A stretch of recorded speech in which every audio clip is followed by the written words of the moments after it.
안녕하십니까. 오늘은 면역력 증진을 위한 건강치유법 시간입니다. 백세건강치유 마사지법에서 오늘은 이 소도구를 활용한 건강증진법인데요. 우리가 익히 배워서 아시겠지만 발목 펌프 운동법을 통해서 얻을 수 있는 유익이 굉장히 많이 있습니다. 그래서 오늘 간단하게 소개해 드리도록 하겠습니다. 이어서 약발요법이라는 건강증진법이 있고요. 이제 내가 손으로 주무를 수 있는 약손요법 외에 내 발을 통해서 상대방의 주요 경락 부위를 터치해주는 아주 유용한 그런 또 기술이 있어서 제가 소개해드리도록 하겠고, 마지막으로는 지난 시간에 소개해드렸던 것처럼 앉아서 할 수 있는 경추 교정법에 대해서 간단하게 소개를 해드리도록 하겠습니다. 네, 면역력 증진을 위한 건강치유법이라고 소개를 해드렸는데요. 왜 면역력 증진이 중요한지는 뭐 굳이 소개해드리지 않아도 잘 아실 거라고 생각합니다. 우리가 코로나19로 인해 팬데믹을 경험했기 때문에 무엇보다도 면역력 증진을 위한 어, 스스로의 노력이 필요한 그런 시기를 맞이하고 있습니다. 그래서 오늘 소개해드리는 발목 펌프법은 혼자서도 할 수 있는, 그리고 장소에 구애받지 않는 그런 좋은 운동법이기 때문에 꼭 적극적으로 실행해 주시기를 부탁드리겠습니다. 네, 오늘 발목 펌프법을 우리가 이해하기 위해서 두 권의 책입니다. 발목 펌프 건강법, 니시 만지로 선생이 지은 책이고요. 그 다음에 두 번째 책은 발목 펌프 10분 만보를 이긴다라는 책입니다. 반채화 선생님이 지은 이 두 권의 책입니다. 이 두 권의 책을 잘 확인하셔서 책 내용이 소개되기 때문에 더 많은 정보가 필요하신 분들은 이 책을 활용하시기를 바라겠습니다. 오늘 첫 번째 면역력 증진을 위한 건강치유법 발목 펌프 운동법은 이제 그림에 소개되고 있지만 그렇게 어렵지는 않습니다. 하는 방법에 대해서도 많은 부분 이해하시고 있을 거라고 생각이 들고요.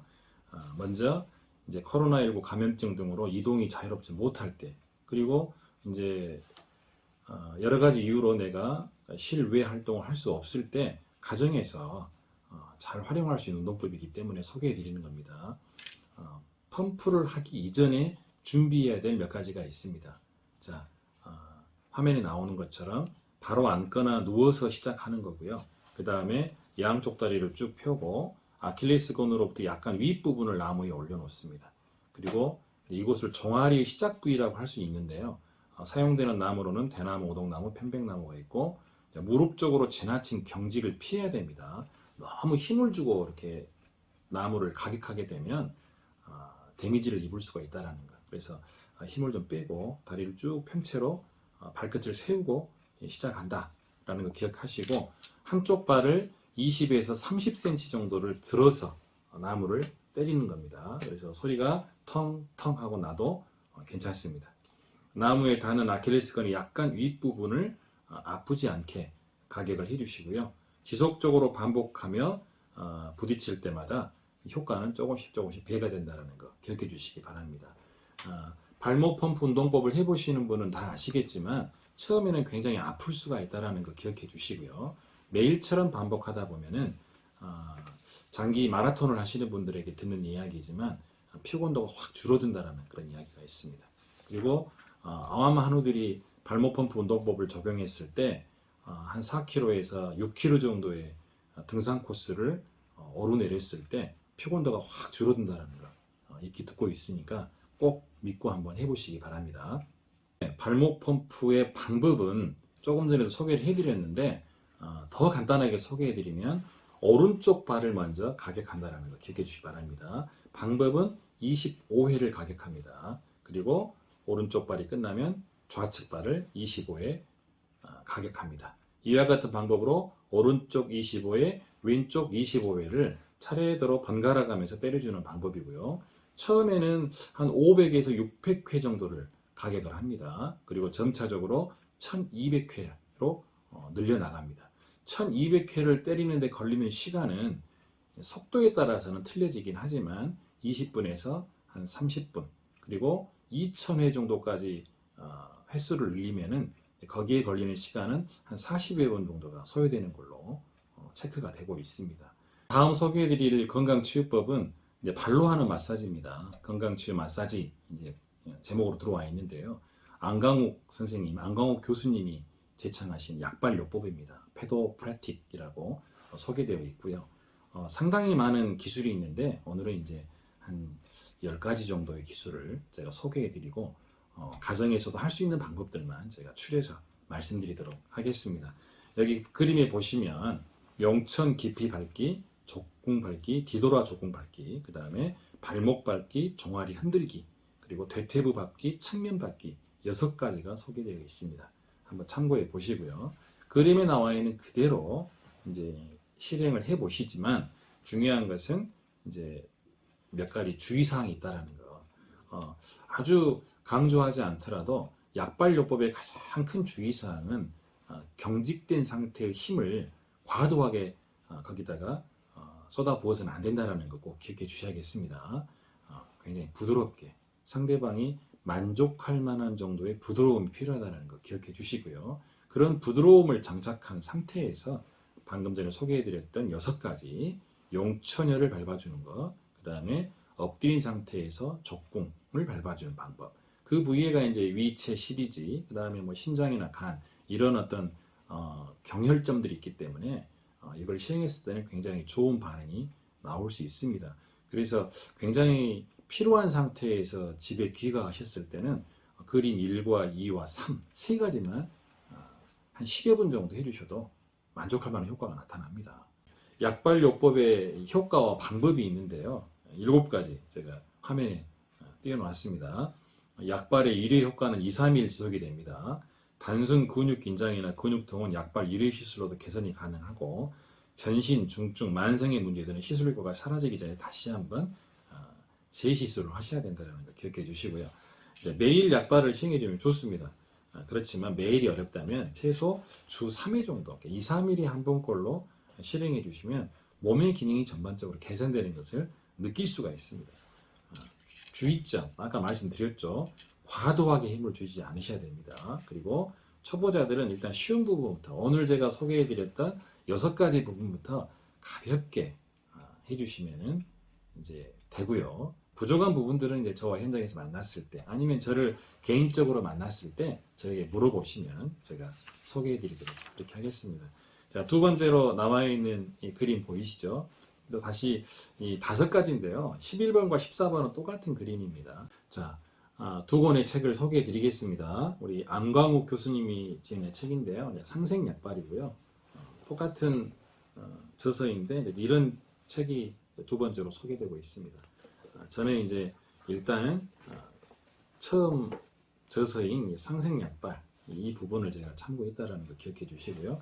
이 책에 보시면 굉장히 많은 기술들이 소개되어 있는데 전반적으로 여기 그림 9번에 나와 있는 손가락을 밟아주는 기술, 그 다음에 손바닥을 펴주면서 비스켓을 쪼개는 기술을 양쪽 발바닥을 밟아서 손가락을 펴주는, 손바닥을 이렇게 밟아주는 방법이거든요.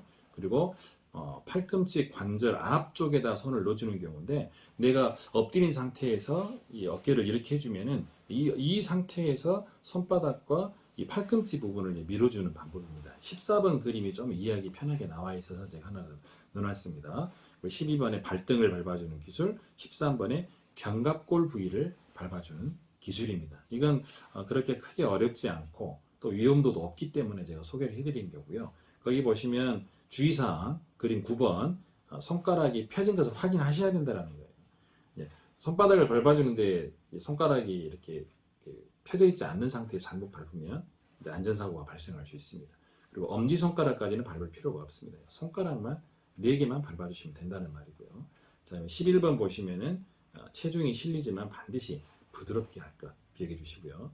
발등 밟아주는 것은 발가락 쪽으로 밀리지 않게 해야 됩니다. 발가락에서부터 밟고 올라가셔야 된다는 것 기억해 주시기 바랍니다.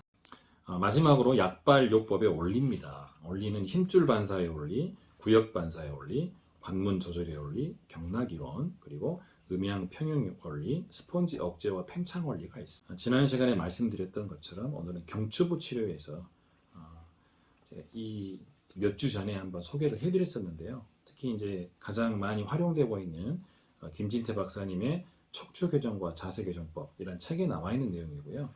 그 책을 이미 이제 구입하신 분도 계신다는 걸로 제가 알고 있는데, 거기에 보면은 이제 그림 보이시잖아요. 세 번째 그림, 초보자들은 그냥 수건을 후두부에 걸쳐서 잡아당기는 방법으로 매일 반복해 주시면 경직된 경추가 획기적으로 신전되는 걸 경험할 수가 있습니다. 우리가 이제 제가 말씀드리는 이 네 번째 경추 교정이라는 기술, 특히 앉아서 하는 기술은 일종의 응급처치법이고요. 이걸 내가 좀 배워서 활용해야겠다 하시는 분들이 이런 부분을 배우기 위해 시간을 좀 할애하시기를 바라겠습니다. 이 그림의 내용은 이제 여기 소개되어 있는 것을 읽어드리는 걸로 충분하다 하는 생각이 들어지고요. 거기 보시면 이제 술자가 환자의 뒤에서 경추 행돌기를 진단하셔야 되고, 아픈 곳을 찾아야 되면 그쪽으로 가고, 아픈 곳 바로 위에 우측에 엄지를 대고, 엄지를 댈 때는 오른쪽이 아팠을 때는 이제 거기에다가 엄지를 대야 되겠죠. 그리고 환자를 시술자의 몸에 밀착하고, 자, 고개를 이제 오른쪽이 아팠을 경우에는 이제 오른쪽으로 고개를, 시선을 좌측으로 보내줘야 됩니다. 그래서 그 부위에 내가 어깨를, 이 엄지손가락을 대는 경우고요. 그리고 좌측 손으로 환자의 측두부와 얼굴을 감쌉니다. 안아서 감싸주고, 자, 이렇게 자세가 되겠죠. 그래서 이제 이 부분에서 상대방의 경추가 이렇게 훼손될 수 있도록 모션을 취해줘야 되는데, 이때 이제 극도의 긴장감이 흐를 수도 있습니다. 그럴 때 안정시켜야 되고요. 환자의 머리를 최대한 굴곡시켜주고, 그 다음에 접촉한 부분의 반대 방향 천장을 보도록 합니다. 천장 쪽을 쭉 보게 하고요. 그리고 그쪽으로 얼굴을 회전시킵니다. 회전시킬 때는 그냥 이 잡은 상태에서 손가락으로 밀어서 회전시키려고 하지 마시고요. 앞쪽 좌측 손으로 머리를 이렇게 회선 돌려주는 방법.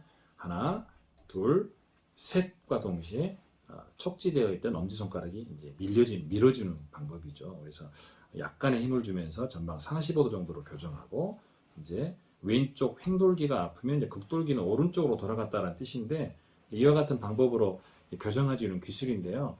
단순히 읽어주는 것만으로는 어려운 감이 있고, 다만 이런 흐름이다 정도만 파악해 두셔도 될 것 같습니다. 제가 세 가지를 소개해 드렸습니다.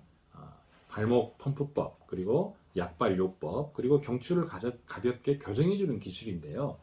세 번째 경추 교정 기술은 다소 어려운 부분은 좀 있으나, 처음에 말씀드렸던 면역력 증진을 위한 두 가지 방법, 발목 펌프법과 그리고 약발요법은 정말 우리가 생활 속에서 보편화할 필요가 있겠습니다.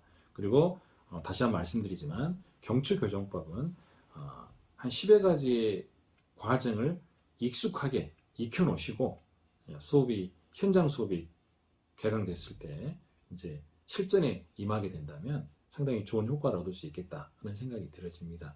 이상의 방법들을 가지고 건강증진법을 가정에서 적용시키시고 매일처럼 반복해 주시면 굉장히 좋은 몸의 개선을 확인할 수 있을 거라고 저는 확신합니다. 여러분의 건강을 진심으로 기원하겠습니다.